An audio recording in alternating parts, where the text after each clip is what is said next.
আপনারা এখানে এইচপির একটি 15 সিরিজের ল্যাপটপ দেখতে পাচ্ছেন। তো ল্যাপটপটির প্রবলেম হচ্ছে যে পাওয়ার অন হয় বাট ডিসপ্লে আসে না। তো আমরা এখানে ডিসি মিটারে রিডিংটা দেখাচ্ছি 30 মিলি সেকেন্ডে।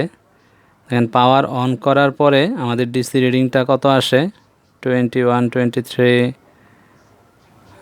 27, সামটাইম 45, 41, 75, 80 পর্যন্ত আমাদের রিডিংটা চলে আসে।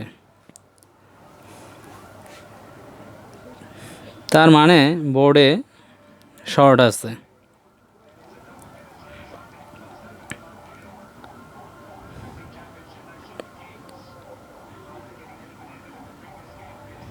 আমরা পাওয়ারটা অন করছি, দেখেন পাওয়ার অন করার পরে আমাদের এখানে পাওয়ার আছে বাট ডিসপ্লেটা কিন্তু আসতেছে না, টোটালি ডিসপ্লে নাই। কিন্তু অ্যাম্পিয়ারটা কিন্তু আমাদের যথেষ্ট আছে বাট আমরা কিন্তু ডিসপ্লে পাচ্ছি না।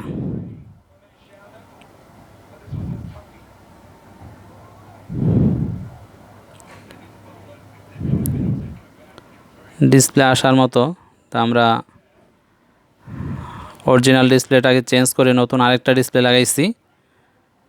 আরেকটা ডিসপ্লেতে একই অবস্থা, সেম, কোনো প্রকার ডিসপ্লে নাই। আমরা র্যাম চেঞ্জ করে আরেকটা নতুন র্যাম লাগাইছি, র্যাম চেঞ্জ করে দেখছি, তারপরেও সেম প্রবলেম,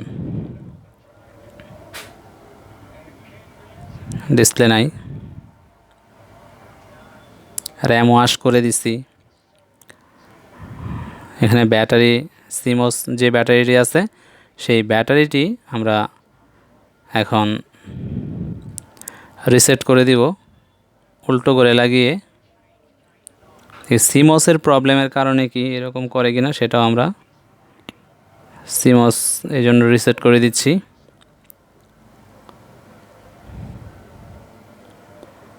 অনেক সময় সিমোস রিসেট করলে প্রবলেমটা সলভ হয়ে যায়, সেই কারণে আমরা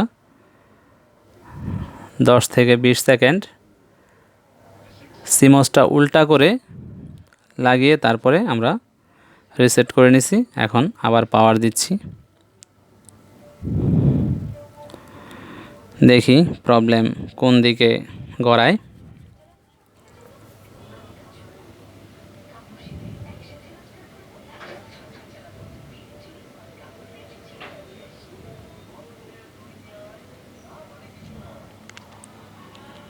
স্টিল সেম প্রবলেম, কোনো উন্নতি হলো না। আমরা স্টেপ বাই স্টেপ একটার পরে একটা বিভিন্ন ধরনের প্রসেস চালিয়ে যাব, দেখি কোন প্রসেসে আমাদের প্রবলেমটা আইডেন্টিফাই হয় এবং আমরা প্রবলেম থেকে উত্তরণ পেতে পারি কি না দেখা যাক।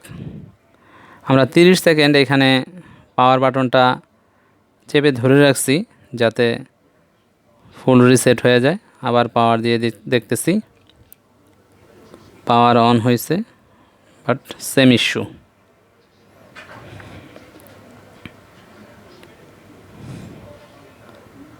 কোনোভাবেই কোনো দিকে প্রবলেম সলভ হচ্ছে না। তো আমরা নেক্সট স্টেপে যাব।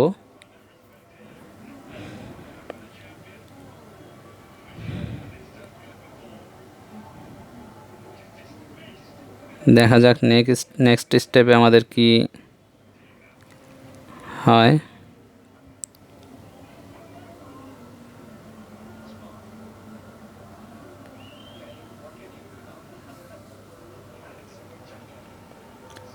আমরা এখানে কিবোর্ড থেকে উইন্ডোজ এবং বি বাটন চেপে তারপরে পাওয়ারটা অন করব বায়োস রিফ্রেশের জন্য বা বায়োসটা রিসেট হওয়ার জন্য। এইভাবে আমরা 30 সেকেন্ড থেকে 1 মিনিট ধরে রাখবো, দেখবো আমাদের বায়োসটা রিসেট হয় কি না। একবার, দুইবার, তিনবার এই প্রসেসটা চালাতে পারেন। সেক্ষেত্রে বায়োস করাপশন যদি হয়ে থাকে, সেক্ষেত্রে আপনার বায়োস করাপশনটা চলে যাবে। বায়োস করাপশনটা চলে গিয়ে সেক্ষেত্রে আপনার এটা আবার নতুন করে বায়োসটা ওপেন হবে। বাট আমরা কিন্তু কোনো কিছুই ঘটতে দেখতেছি না।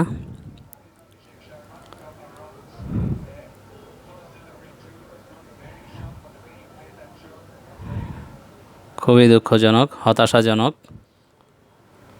আমরা এই প্রসেসটা 2বার করছি, বাট সেম ইস্যু।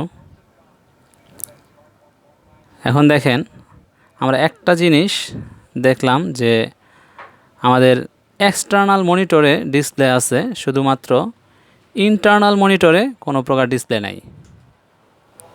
ওকে, এটা একটা কিন্তু খুব আশার বিষয় যে আমাদের মাদারবোর্ডে কিন্তু ডিসপ্লে আছে। সো আমাদের ল্যাপটপের যে ডিসপ্লে আছে, ইন্টারনাল ডিসপ্লে, সেই ডিসপ্লে তাই ডিসপ্লে নাই। কিবোর্ডে ডিসপ্লে আছে।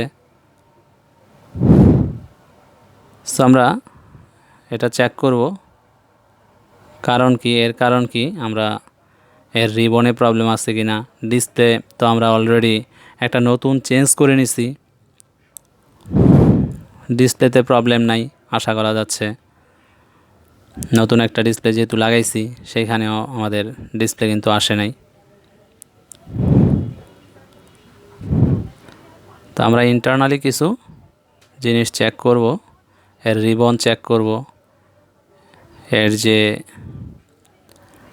ডিসপ্লে পোর্ট আছে সেটা চেক করতে পারি, আদার্স কোনো প্রবলেম আছে কি না। সেই জন্য আমরা মাদারবোর্ডটা খুলে নিছি এবং মাদারবোর্ডের প্রত্যেকটা পার্টস একে একে খুলে নিব। এক হাতে ভিডিও করতেছি যেহেতু আমার এক হাতে কাজ করতে হইতেছে।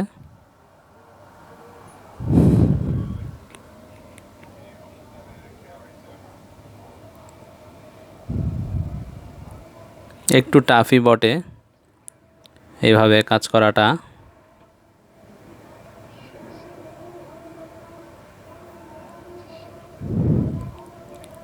আমরা রিবনটা খুলে নিছি, যে রিবনের হিঞ্জের নিচে রিবন কেটে গেছে কিনা এই ধরনের প্রবলেম চেক করার জন্য আমরা হিঞ্জ পর্যন্ত খুলে ফেলছি এবং চেক করছি যে আমাদের রিবনটা কিন্তু কাটে নাই, রিবনটা কিন্তু ঠিক আছে।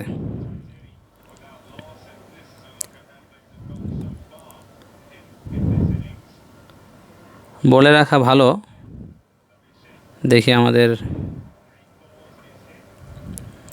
এটা কোন স্টেপে আছে। ডিসপ্লে কিন্তু একবার আসছিল, আমরা প্রত্যেকটা পোর্ট খুলে নিচ্ছি ধীরে ধীরে।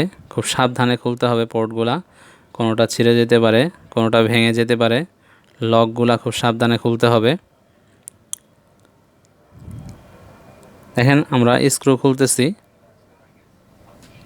ইন্টারনাল স্ক্রু আছে কি নাই বা মাদারবোর্ডে স্ক্রু আছে কি নাই সেটার একটা খুব সুন্দর ট্রিক্স আছে। দেখেন আমি দেখাচ্ছি আপনাদের, স্ক্রুগুলা খুলে নেই।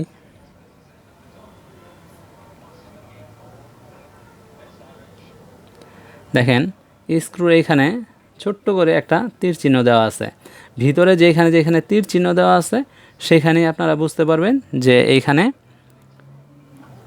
স্ক্রু আছে। আর যেখানে এরকম তীর চিহ্ন দেওয়া নাই সেখানে বাহির থেকে স্ক্রু লাগাইতে হবে। আর যেখানে তীর চিহ্ন দেওয়া আছে সেখানে ভিতরেই ক্যাসিংয়ের বা অ্যাক্সেস পয়েন্টের ভিতরেই স্ক্রুগুলা লাগাতে হবে। ওকে,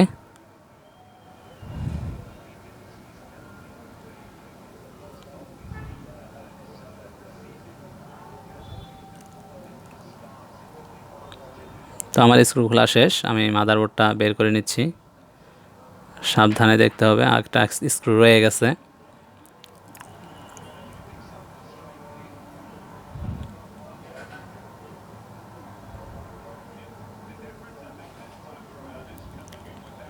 আপনার স্ক্রু বা আদার্স যে কানেকশনগুলো আছে এই জিনিসগুলা যদি খোলা থাকে খুব সুন্দরভাবে অটোমেটিকলি মাদারবোর্ডটা খুলে আসতে বাধ্য। আর যদি কোনো প্রকার কানেকশন থেকে যায়, স্ক্রু থেকে যায়, সেক্ষেত্রে আপনি টানাটানি করলেও কিন্তু সেটা আসবে না। আমি প্রত্যেকটা পার্টস খুলে নিচ্ছি এবং এটাকে আমরা হিটিং প্রসেস ব্যবহার করব, যে সব কিছু ঠিক আছে তারপরেও ডিসপ্লে আসতেছে না। তো আমরা এটা একটা নির্দিষ্ট টেম্পারেচারে আমরা ওভেনে হিট করব।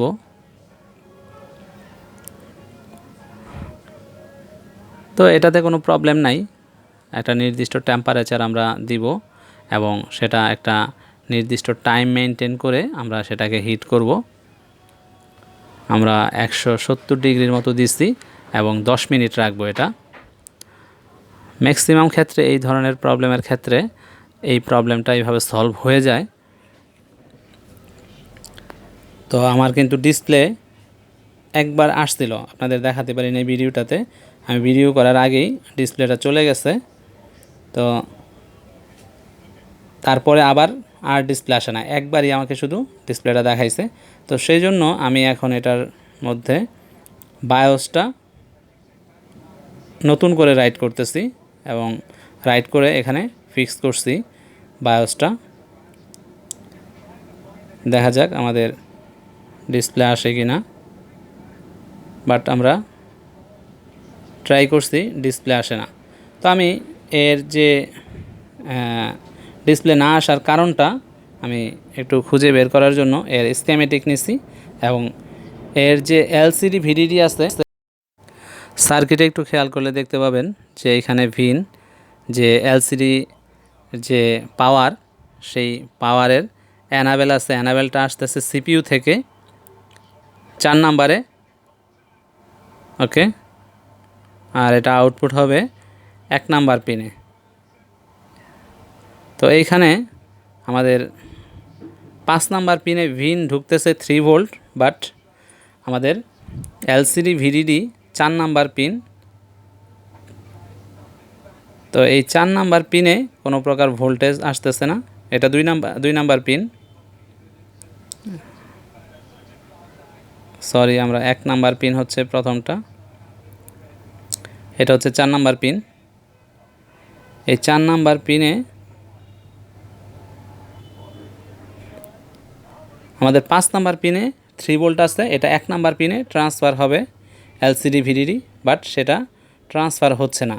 আর তার কারণ হচ্ছে যে আমাদের এই সিপিইউ থেকে, এখানে যে সিপিইউটা আছে সেই সিপিইউ থেকে অ্যানাবেল ভিডিডি আন্ডারস্কোর সিপিইউটা আসতেছে না, এই সিপিইউ থেকে আমাদের অ্যানাবেলটা দিতে পারতেছে না। ওকে, তো এটা যেহেতু সিপিইউর প্রবলেম, সিপিইউ আমাদের ভিডিডি দিতে পারতেছে না, আমরা বায়োস রাইট করেও কোনো সমাধান হয় নাই। সো আমাদের এটা সমাধান হওয়া সম্ভব না, আমাদের মাদারবোর্ডটি চেঞ্জ করতে হবে।